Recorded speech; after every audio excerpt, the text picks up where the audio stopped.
I want you to imagine something for a second. Put yourself in this scenario. You narrowly escape a catastrophic, life-threatening accident. Oh, wow. Yeah.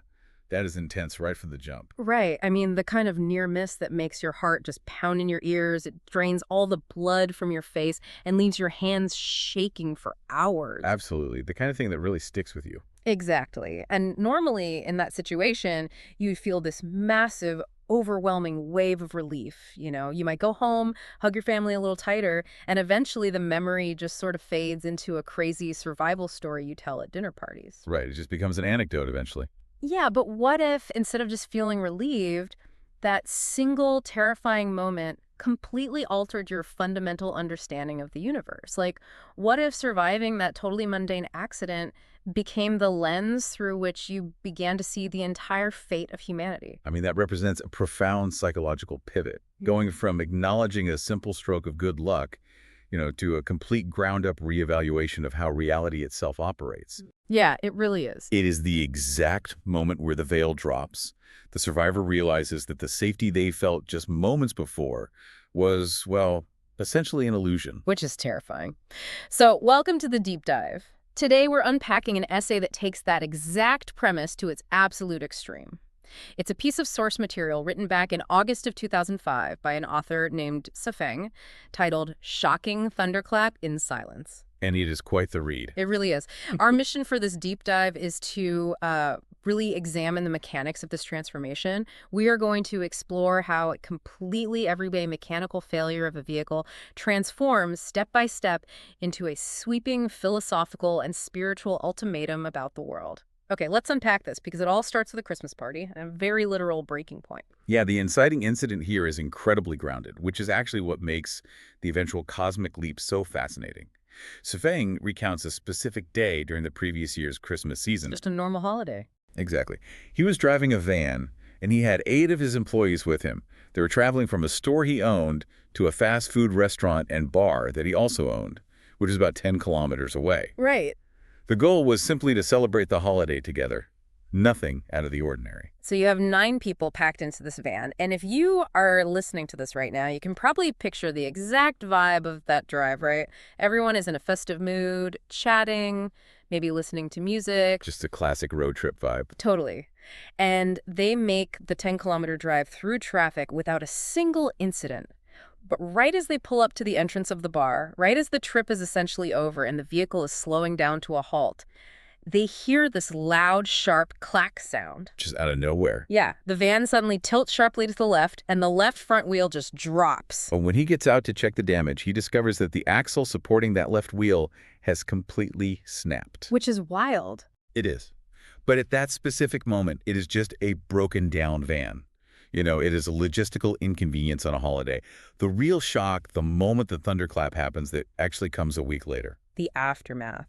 So he gets the van towed to a repair shop called Sadie Motor, and he finds himself talking to the owner of the shop, this older British gentleman. Right, the mechanic. Yeah, the mechanic is holding this heavy, sheared piece of metal, the broken axle.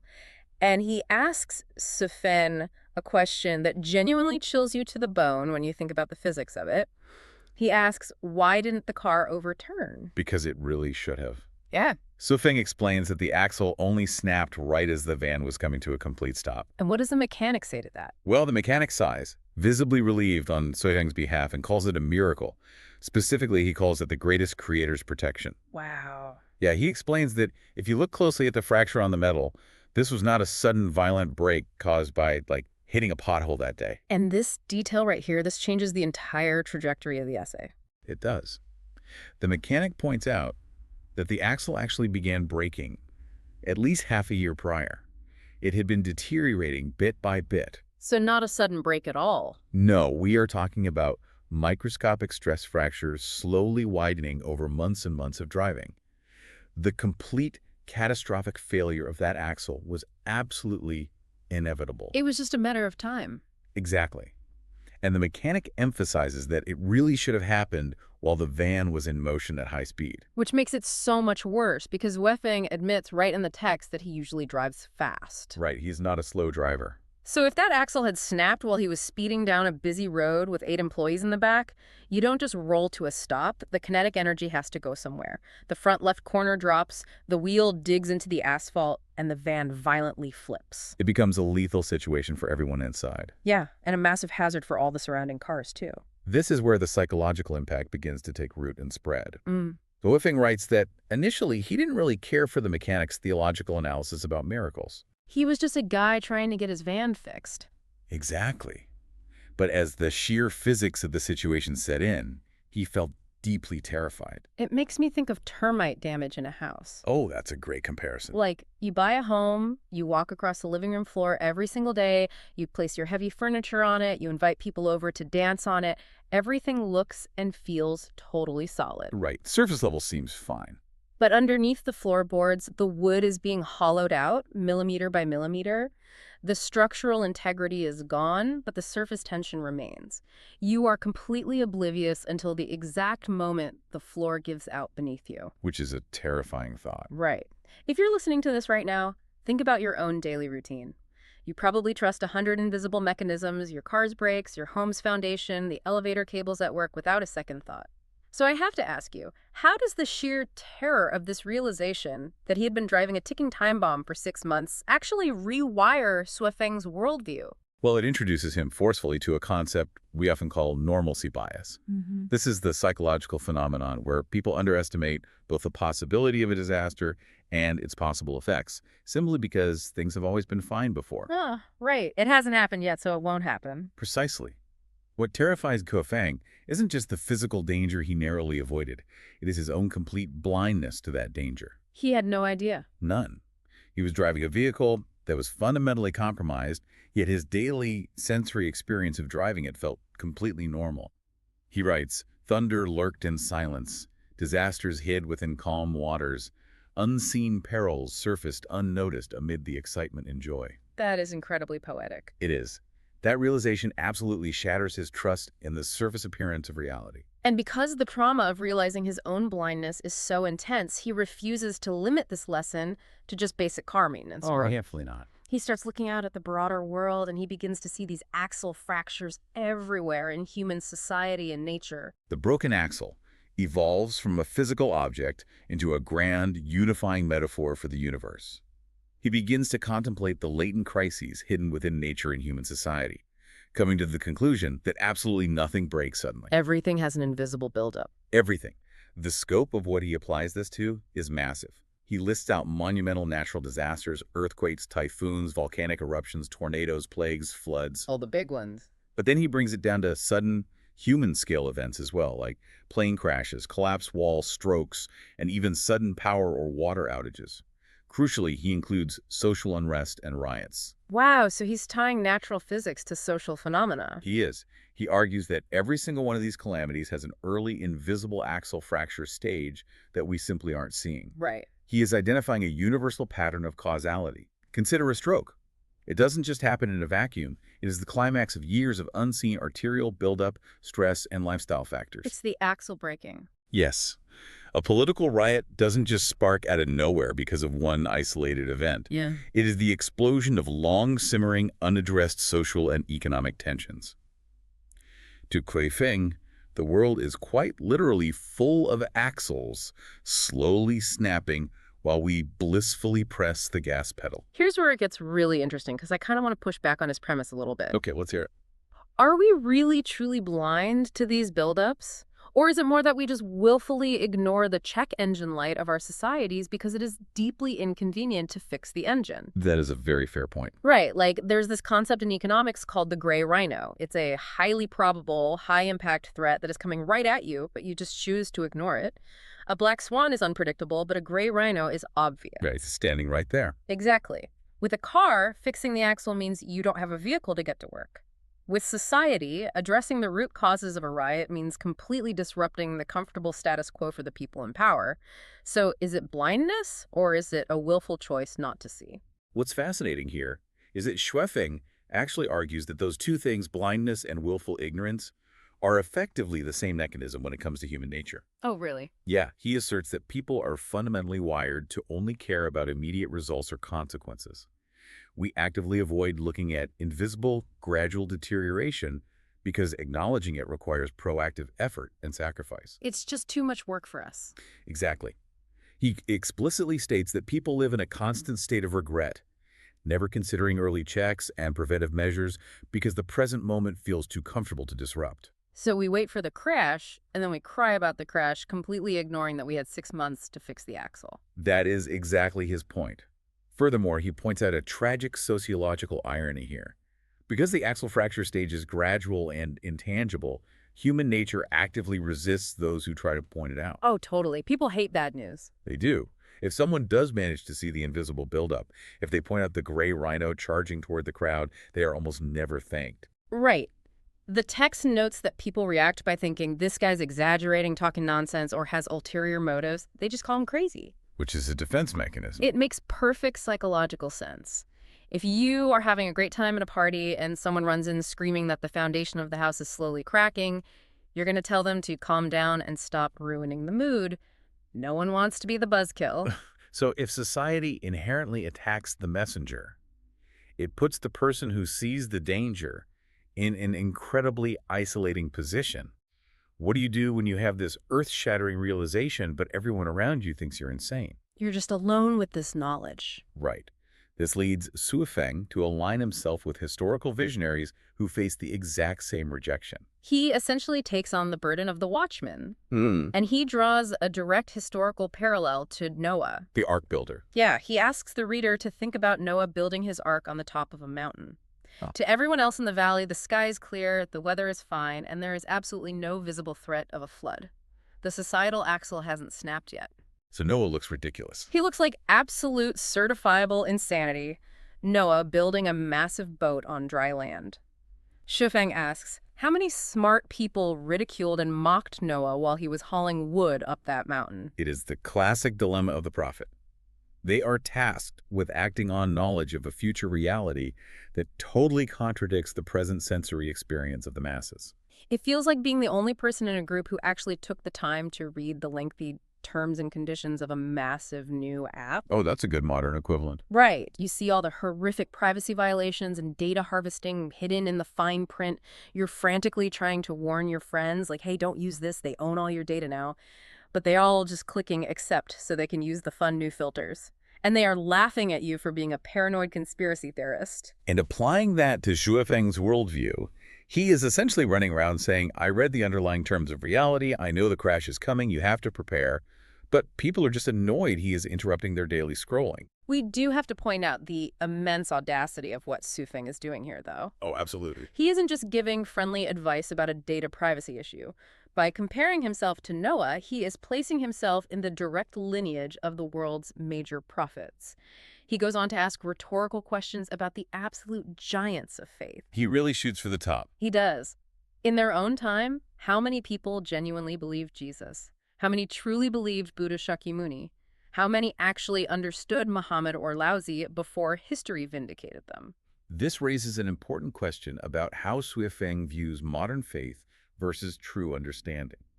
He is pointing out a historical pattern where the truest messengers are entirely misunderstood, if not actively persecuted, by their contemporaries. And he brings that right into today. He does. He then violently applies this critique to the present day.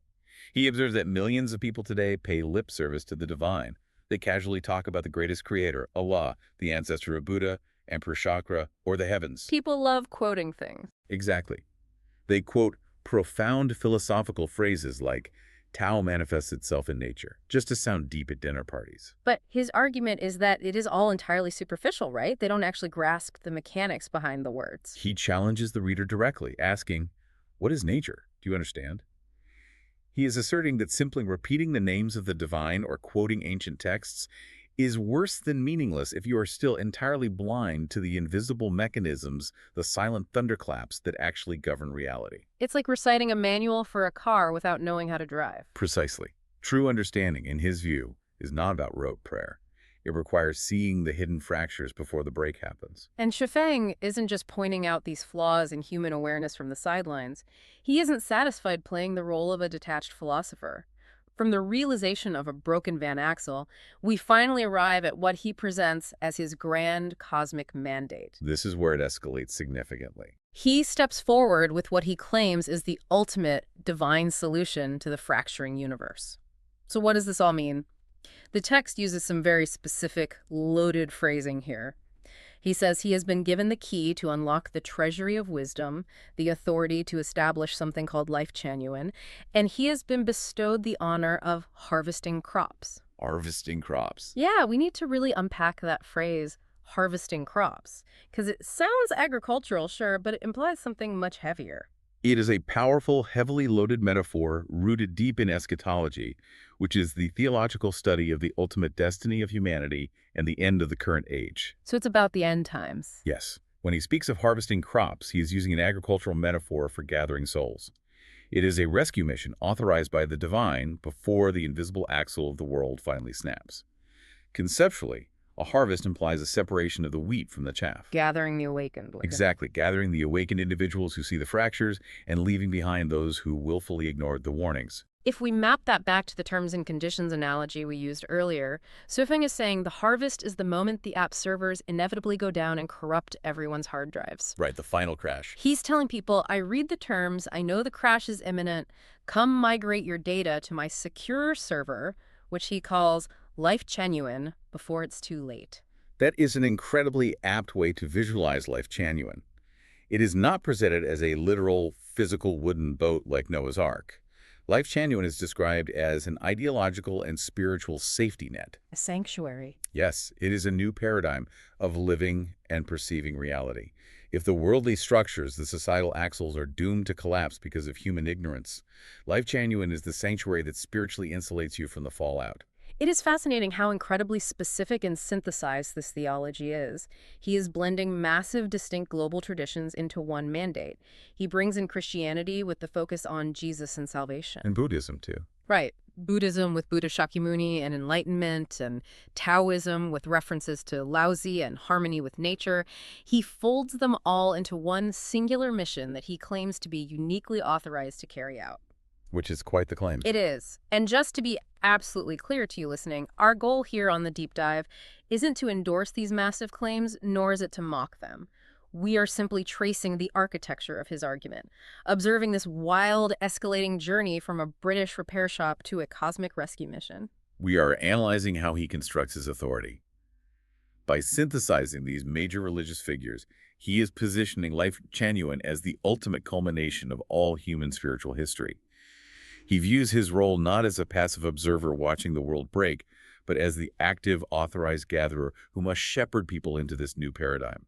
Naturally, when a person makes claims of this magnitude, claiming divine authority to establish a modern ark and harvest human souls, they are going to invite an avalanche of scrutiny. Yes. You simply cannot compare yourself to Noah, Jesus, and Buddha without getting some serious pushback from the public. And Soofeng dedicates the final section of his essay to directly facing his critics. He anticipates the backlash entirely. He addresses the critics who accuse him of sheer arrogance, those who say he is trying to act as an unappointed spokesperson for the divine. They really went after him. They did. He even addresses those who accuse him of creating the concept of the greatest creator to serve his own ego, specifically referencing another of his works called The Chapter of the Greatest Creator. And he does not hold back in his defense. He flat out calls these critics ignorant. He asks a deeply rhetorical question. Can the greatest creator be created? It's a clever rebuttal. It really is his way of pointing out the absurdity of the critique. Human words can only describe or point toward the divine, they cannot invent it. He vigorously defends his own work by asking who else in the entirety of human history has explained the greatest creator as comprehensively and clearly as he has in that chapter. If we connect this to the bigger picture, you can see the profound isolation, but also the absolute, unshakable certainty of his position. He really believes it. He truly does. And he uses a fantastic, highly evocative Chinese idiom to respond to the doubters. He says, if you don't believe it, let's ride a donkey while reading a songbook, wait and see. The imagery of that idiom is just perfect for this moment. Riding a donkey while reading a songbook. It paints a vivid picture of someone who is totally unbothered by the frantic urgency of the people yelling at him. He's just strolling along. Yeah, he is moving forward steadily at a leisurely pace, enjoying the journey because he knows his destination is fixed and guaranteed. He isn't going to get off the donkey to argue with you. It represents supreme confidence in his own prophecy.